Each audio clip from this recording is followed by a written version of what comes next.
பணம் நம்ம எல்லாருக்குமே ரொம்ப முக்கியமான ஒன்று. அப்படிப்பட்ட பணம் ஏன் ஏழை மக்கள் கிட்ட சேராம பணக்காரங்க கிட்ட சேர்ந்துக்கிட்டே இருக்கு? அப்படி பணக்காரங்க என்னதான் பண்றாங்க? எப்படி பணத்தை தனக்காக வேலை செய்ய வைக்கிறாங்க? நாம நிறைய தடவை யோசிச்சிருப்போம், எப்படி இவ்வளோ பணம் இவங்க கிட்ட இருக்கு, நம்மளால இப்படியெல்லாம் சம்பாதிக்கவே முடியாது, நமக்கு எதுக்கு இந்த ஆசை அப்படின்னு. ஏன் நமக்கு அந்த ஆசை இருக்கக்கூடாது? நாம ஏன் பணக்காரங்களா மாற முடியாது? பணக்காரங்க பண்ணக்கூடிய ஏழைகள் பண்ணாத 10 விஷயங்களை தான் நான் இப்போ சொல்ல போறேன். Number 1, rich believe in the law of income. ஒரு ஏழை தான் செஞ்ச வேலைக்கு கூலி கிடைச்சா போதும்னு நினைக்கிறான். ஒரு 6 மணி நேரம் வேலை செஞ்சா 500 ரூபாய்னா அவன் வேலை செய்கிறது அந்த 6 மணி நேர கூலிக்காக மட்டும்தான் இருக்கும். ஆனால் பணக்காரன் தான் என்ன வேலை செய்கிறோமோ அந்த வேலைக்கு நிகரான பணத்தை வாங்கிக்கிறான். அந்த வேலை முடிய எவ்வளவு நாள் வேணும்னாலும் ஆகலாம். எடுத்துக்காட்டா ஒரு கார் தயாரிக்கிறாங்கன்னு வச்சுக்கலாம். அந்த கார் ரெடியாகி மார்க்கெட்டுக்கு வர வரைக்கும் அவனுக்கு சம்பளமே கிடையாது. ஆனால் மார்க்கெட் பண்ணதுக்கு அப்புறம் அந்த பொருளோட மதிப்பு அதிகரிக்கும் போது அதற்குரிய சம்பளமும் அதிகமாகவே இருக்கும். பொதுவாக கடின உழைப்பு வெற்றியை தரும்னு சொல்லுவாங்க. ஆனால் திட்டமிடாத கடின உழைப்பு ஏமாற்றத்தை தான் தரும். உங்களுடைய கடின உழைப்பும் திறமையான திட்டமும் ஒருங்கிணைஞ்சு இருந்தாதான் நீங்கள் முன்னேற்றம் அடைய முடியும். Number 2, rich people are smart with money. பணக்காரங்க பணத்தை செலவழிக்கிறதுல கை தேர்ந்தவங்களா இருக்காங்க. அதுபோல வருமானத்தையும் பணமாக்கத்தான் பார்ப்பாங்க. நம்ம வீட்டில் அம்மாவோ அப்பாவோ வரவு செலவு கணக்கு எழுதி வைக்கிறத பார்த்துருப்போம். கடுகுல இருந்து பருப்பு வரைக்கும் வாங்கின செலவை எழுதி வச்சிருப்பாங்க. நல்லா யோசிச்சு பாருங்க.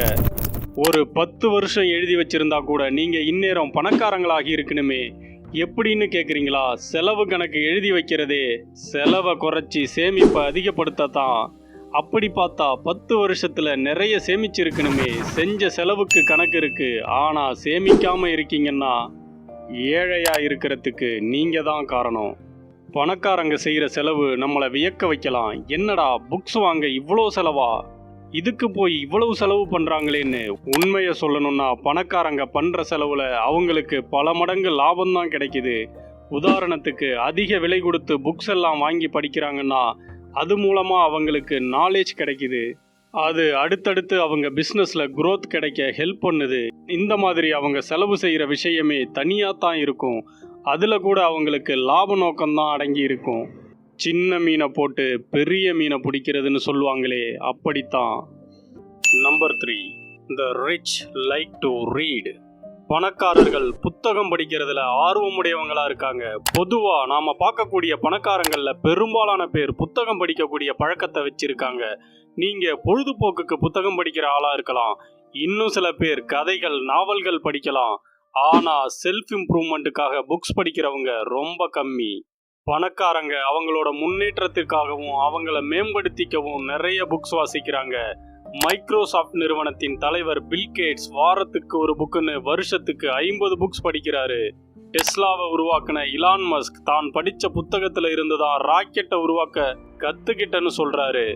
இந்த மாதிரி புத்தகம் படிக்கிற பழக்கம் மிடில் கிளாஸ் மக்கள்கிட்ட கம்மியாக தான் இருக்கு. சொல்ல போனா இல்லைன்னே சொல்லலாம். அறிவை எப்படி பயன்படுத்தணுங்கிறத பணக்காரங்க ரொம்ப நல்லாவே தெரிஞ்சு வச்சிருக்காங்க. Number 4, rich focus on opportunities not obstacles. பணக்காரங்க தடைகளை விட வாய்ப்புகளில் அதிக கவனம் செலுத்துறாங்க. இதை ஒரு குட்டி கதை மூலம் பார்க்கலாம். ஒரு ஷூ விற்கிற தொழிலாளி தன்னோட ஷூக்களை சேல்ஸ் பண்ணுறதுக்காக புதுசாக ஒரு நாட்டுக்கு போகிறாரு. அங்கே போய் பார்த்தவருக்கு அதிர்ச்சியாக இருந்துச்சு. ஏன்னா அங்கே யாருக்குமே ஷூ போடுற பழக்கமே கிடையாது. அங்கே ஷூ விற்கவே கஷ்டப்பட்டு நம்ம ஊருக்கே போயிடலான்னு கிளம்பிட்டாரு. அப்போ இன்னொரு ஷூ விற்கிற தொழிலாளி வராரு. அவர்கிட்ட இங்கே யாருமே ஷூ போட மாட்டேங்கிறாங்க, இங்கே ஷூவை விற்க முடியாதுப்பா, என்னால் இங்கே பொழப்பு நடத்த முடியல, ஊரை விட்டே போறேன்னு சொல்றாரு. அதை கேட்ட புது தொழிலாளி, அடடா இங்க யாருக்கிட்டையும் ஷூ இல்லையா, அப்போ நான் எல்லார்கிட்டையும் ஷூ வித்துடுவேனேன்னு சொல்லி ஊருக்குள்ள போறாரு. தன்னோட திறமையால ஷூக்களை வித்து அங்கேயே ஒரு கடையையும் ஆரம்பிச்சு சம்பாதிக்க ஆரம்பிக்கிறாரு. ஸோ எல்லாமே நம்ம கண்ணோட்டத்தை பொறுத்து தான் வெற்றியா தோல்வியான்னு அமையுது. தடைகளை மட்டும் பார்க்காம தடைகளில் உள்ள வாய்ப்புகளை பாருங்க. Number 5, the rich associate with positive successful people. பணக்காரங்க எப்பவுமே பாசிட்டிவான மக்களோட தான் அதிக பழக்கம் வச்சிருப்பாங்க. உங்க எல்லாருக்குமே நல்லா தெரிஞ்ச ஒரு வாசகம்தான், உன் நண்பன் யார் என்று சொல், நீ யார் என்று சொல்கிறேன். இங்க பணக்காரங்க செய்யற விஷயமே அவங்கள சுத்தி எப்பவுமே பாசிட்டிவான மக்களை வச்சிருக்கிறது தான். எதையும் செய்யலாம், என்னால முடியும்னு சொல்ற மக்கள் தான் பணக்காரர்களை சுத்தி எப்பவும் இருப்பாங்க. நாம ஏன் இன்னும் பணக்காரர் ஆகலன்னு உங்களுக்கு இப்ப ரொம்ப நல்லாவே புரிஞ்சிருக்கும். உங்களை சுத்தி இருக்கிற நெகட்டிவ் பீப்புளை அவாய்ட் பண்ணிட்டு பாசிட்டிவான பீப்புள் இருக்கிற மாதிரி பார்த்துக்கோங்க. பணக்காரங்களோட நம்பிக்கையே நேரம் மற்றும் நேர்மறையான எண்ணம் கொண்ட மக்கள் தான். அது அவங்களுக்கு வெற்றியை தரும்னு அவங்க தெரிஞ்சு வச்சிருக்காங்க. Number 6, the rich promote themselves and their values. பணக்காரங்க எப்பவுமே அவங்களையும் அவங்க மதிப்பையும் உயர்த்திக்க விரும்புறாங்க. அவங்க கிட்ட இருக்கிற ஒரு நல்ல குணம் என்னன்னா, அவங்களுக்கு தெரிஞ்ச விஷயங்கள், அவங்களோட யோசனைகள் எல்லாத்தையும் அவங்க மற்றவங்க கிட்ட ஷேர் பண்ணுவாங்க, கற்றுக் கொடுப்பாங்க. அது மற்றவங்க வெற்றி பெறவும் அவங்க வாழ்க்கையில முன்னேறவும் பெருமளவுல அவங்களுக்கு உதவி செய்யும். இதன் மூலமா பணக்காரங்க தனிச்சு தெரிவாங்க. ஏழைகள் கிட்ட இந்த குணம் ரொம்ப கம்மியா தான் இருக்கு. தனக்கு தெரிஞ்சதை மற்றவங்களுக்கு தெரியக்கூடாதுன்றதுல சில பேர் ரொம்ப கேர்ஃபுல்லா இருப்பாங்க. தனக்குன்னு ஒரு வட்டத்தை உருவாக்கி நாம வளர்ந்தா போதும்னு நினைப்பாங்க. Number 7, the rich see their problems as opportunity. பணக்காரங்க எப்பவும் தங்களுக்கு வர பிரச்சனைய ஒரு வாய்ப்பா தான் பார்க்குறாங்க.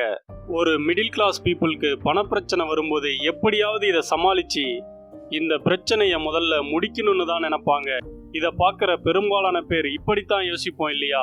ஸோ எப்படியாவது பிரச்சனையை முடிச்சு நம்ம பழையபடி ஸ்மூத்தான லைஃபுக்கு திரும்ப வரணும்னு தான் நினைப்போம். ஆனால் இதிலிருந்து வளரணும்னு யோசிப்போமா? பணக்காரங்க யோசிப்பாங்க, அவங்க லைஃப்ல வர பணப்பிரச்சனையை சமாளிக்க ஒரு சவாலா எடுத்துக்கிறாங்க.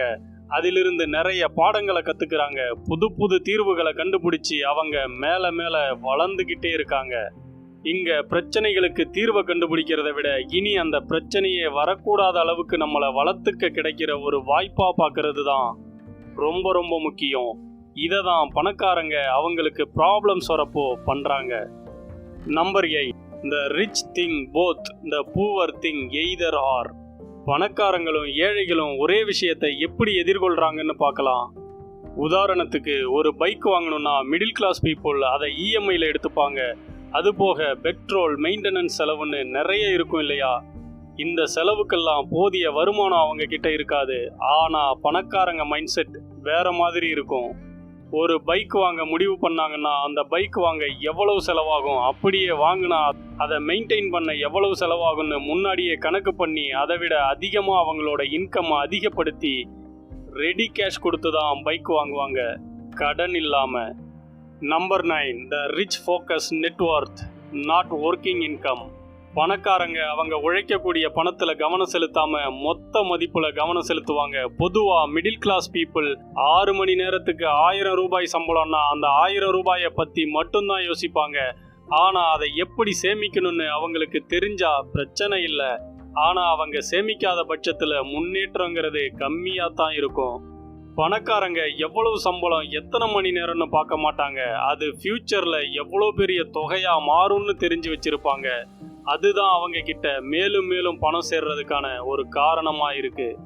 Number 10, the rich network and volunteers regularly. பணக்காரங்க புதிய நபர்களை சந்திச்சு அவங்களோட ஃப்ரெண்ட்ஷிப் ஏற்படுத்திக்கிறதுல ரொம்ப ஆர்வமா இருப்பாங்க. புதிய வாடிக்கையாளர்கள் மற்றும் புதிய நபர்களை சந்திக்கிறதால இருக்கக்கூடிய மதிப்பு என்னன்னு நல்லாவே புரிஞ்சு வச்சிருப்பாங்க. அவங்க கிட்ட இருந்து புதிய விஷயங்களை கத்துக்கவும் நிறைய ஆர்வம் காட்டுவாங்க. இதனால பணத்தை பெருக்கிற வழிகளை அவங்களே தெரிஞ்சு வச்சுக்கிறாங்க. அவங்களுக்காக பணத்தை எப்படி வேலை செய்ய வைக்கணும்னு கத்துக்கிறாங்க. இதுதான் பணக்காரங்களுக்கும் ஏழைகளுக்கும் உள்ள வித்தியாசம். இதை நீங்க புரிஞ்சுக்கிட்டு பணத்தை பத்தி உங்க பார்வையையும் செலவு செய்யற விதத்தையும் மாத்திக்கிட்டாலே உங்களோட வாழ்க்கையும் ரிச்சா மாறும். பணக்காரங்களை பார்த்து பெருமூச்சு விடுறதா இல்ல நாமளும் நம்ம அறிவை வளர்த்துக்கிட்டு நம்மளை பார்த்து 4 பேர் முன்னேற மாதிரி நடந்துக்கிறதான்னு நீங்க தான் முடிவு பண்ணணும். நன்றி.